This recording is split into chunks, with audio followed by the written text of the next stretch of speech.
tour on our garden. We'd like to show you what we've been up to and how it looks like now. It's a long time since we've shown you anything. Come with me if you like.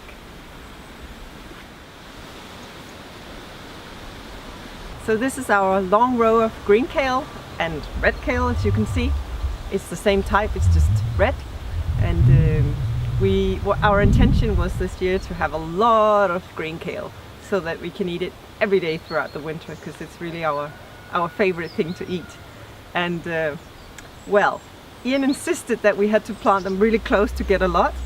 And yeah, we found out that makes very long green kales that then fall over, so we had to tie them up. But we still have a lot of green kale, and I think we're gonna have enough for the winter. There's always with green kale another little challenge, which is these beautiful white butterflies that come in the summertime, in the autumn time, and they lay eggs underneath the leaves, kale larvas, and then they develop to thousands of these kale munching monsters that you have to do something about. You can either cover the whole thing, but we like to look at it, and we didn't buy that thing we're supposed to prevent it, so we have to pick them, or we have to do something else to get rid of them.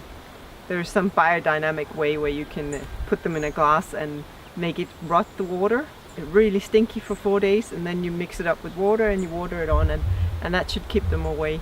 But yeah, we have to do it more anyway, because they're still here, I can see. You can come and see.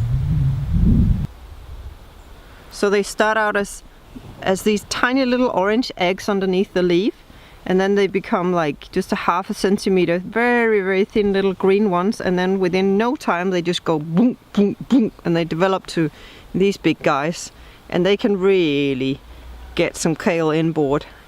Just like in 1 week, if you don't watch it, your whole kale bed can be gone.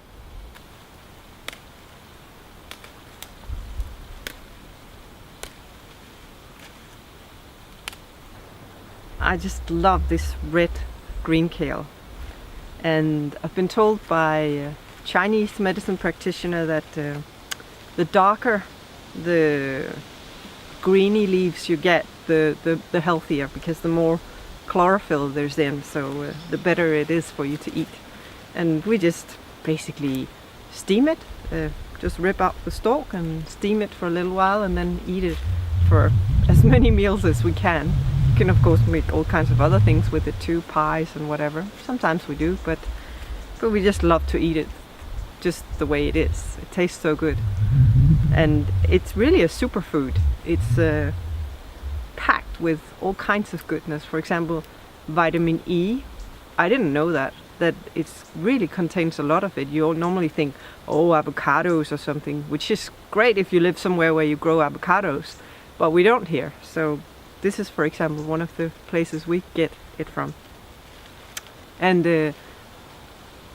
if you're not from the Nordic countries, maybe you didn't know that in the old days the Vikings used to call their kitchen gardens for kale gardens, because this is what they would grow in the winter time. This is what they survived on, because it lives throughout the winter. It's amazing. You go out in the frost and you pick this thing, and it's just totally fine. Look at this. This is exactly what I talked about. Kale skeletons. And it's these little guys doing it. I'm going to feed you to the chickens right now.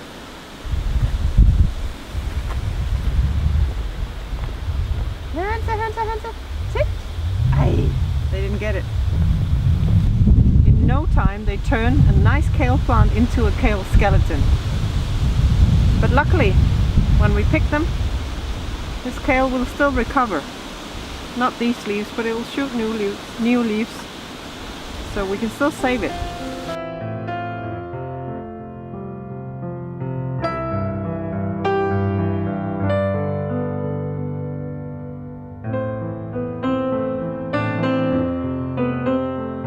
So this is one of our beautiful old apple trees. This year, as you can see, there is hardly any apples We have had some, but really it's been very little this year. Something about the timing of the coldness of the spring, when the flowers come out versus when the bees come out. And it's just like that. Some years are really amazing apple years and some are not. So normally we're just like totally over swamped with the apples. We don't know what to do with them, we have so many. This year, definitely not. But we'll have a good amount anyway for the winter. So this is our sea buckthorn plants. They are another example of something that was planted not quite the right time of the year. We did actually cover them up with weed-proof matting to give them really good conditions, but the grass still came up around them. Anyway, they weren't planted the right time of the year and a lot of them didn't come. So I think this year we're gonna just have to buy some plants at the right time and plant them instead, because we'd love to have a huge area of sea buckthorn. They're an amazing plant.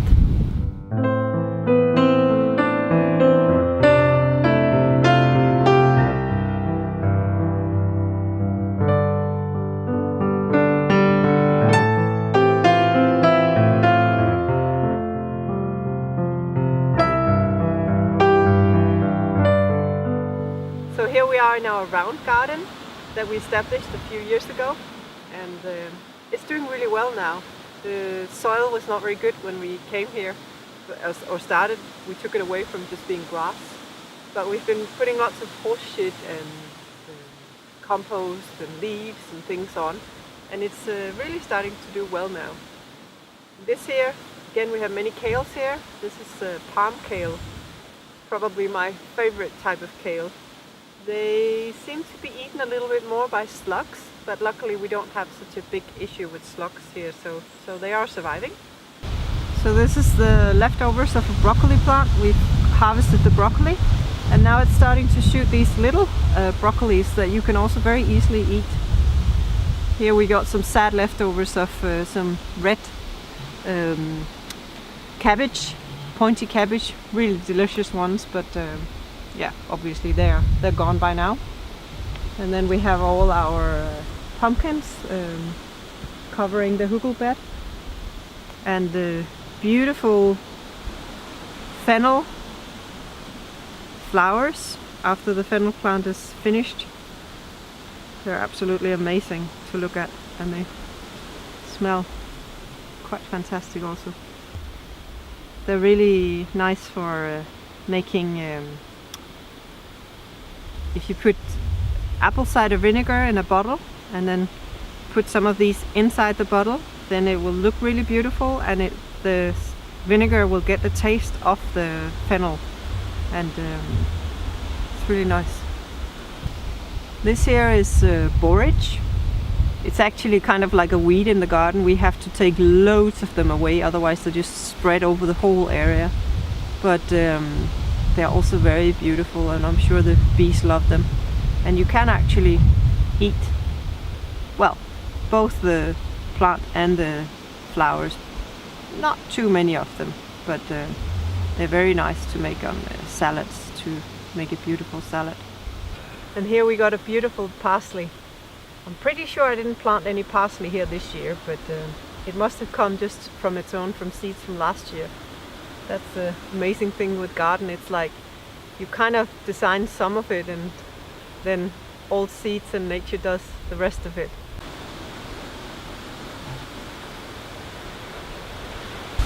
So another thing that's become almost like a weed in our garden is this beautiful chard here, this massive one.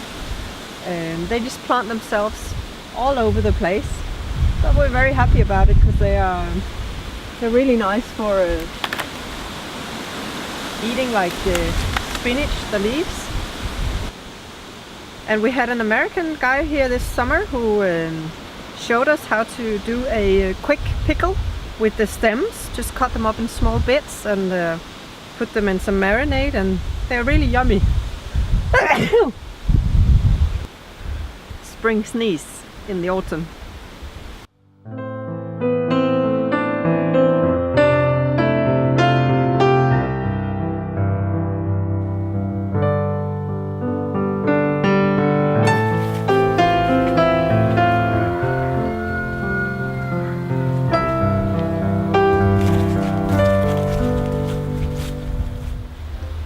So here we are on the west side of our property. It's actually outside our garden, but we are having this land from the farmer we can use, and we wanted to create some more wind break because we have a lot of west wind coming into the garden. So we've planted, as you can see, lots and lots and lots of willows, and we did an experiment here, and 50 meters down they're on a strip of plastic. This is what normal willow growers do, because it keeps the weeds out and it keeps the moisture in, and they've done amazing. This one, for example, this is where it was put into the ground, so there's only this much sticking up, and then from there it's managed to make 4 shoots, and they're all like more than half a meter long, and this happened in just 6 months. Is it April? No, end of April. So May, June, July, August, September. Yeah, 5-6 months. This is the bed where we did not use plastic. You can see a willow here. This is a different type of willow, so it's not really fair to compare it with the other one. This is a thinner kind. So they've done okay. They've come up, not as high as the other ones. I don't think all of them have come, but yeah, it's kind of working. We threw lots of leftover seeds out, like beautiful calendulas, as you can see. I'm gonna go and harvest lots of these seeds for sowing somewhere else next spring. And we've put out, you can't really see that from where you are, but we have lots of little green kale plants coming up, and chard and different things. Seeds we just wouldn't have used anyway, so they've just made like a ground cover to try and prevent a bit of the weeds coming up.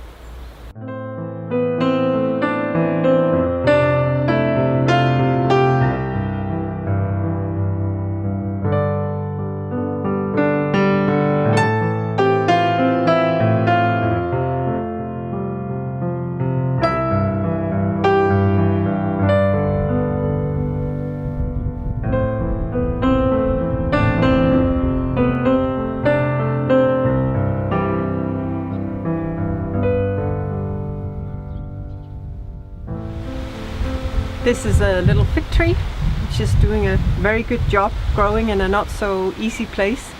We have a very big parking space for all the cars when we have yoga classes, and again, it's just very, very compacted earth, like inside in the courtyard I just showed you, and we have big walls, and I'd like to just start covering some of it up with some greens instead of just having a bare ground. And so we've been starting to plant things up near the walls, and it's not really very ideal conditions, but fig trees are pretty hardy and they don't need super good soil, so hopefully it'll become a big fig tree giving us lots of figs in a few years.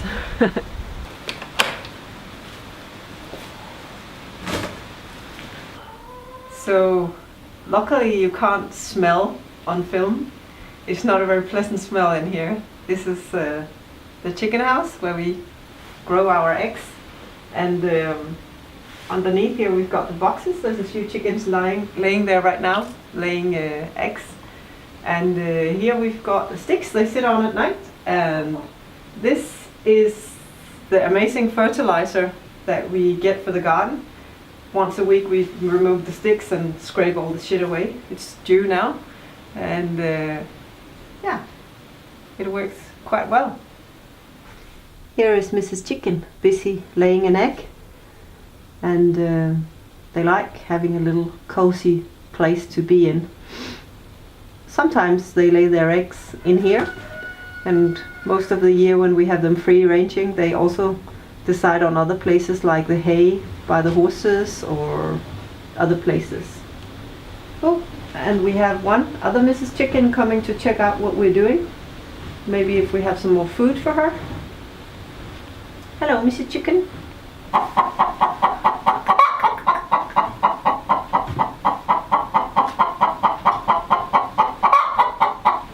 And when they say this sound, it's usually when they just laid an egg.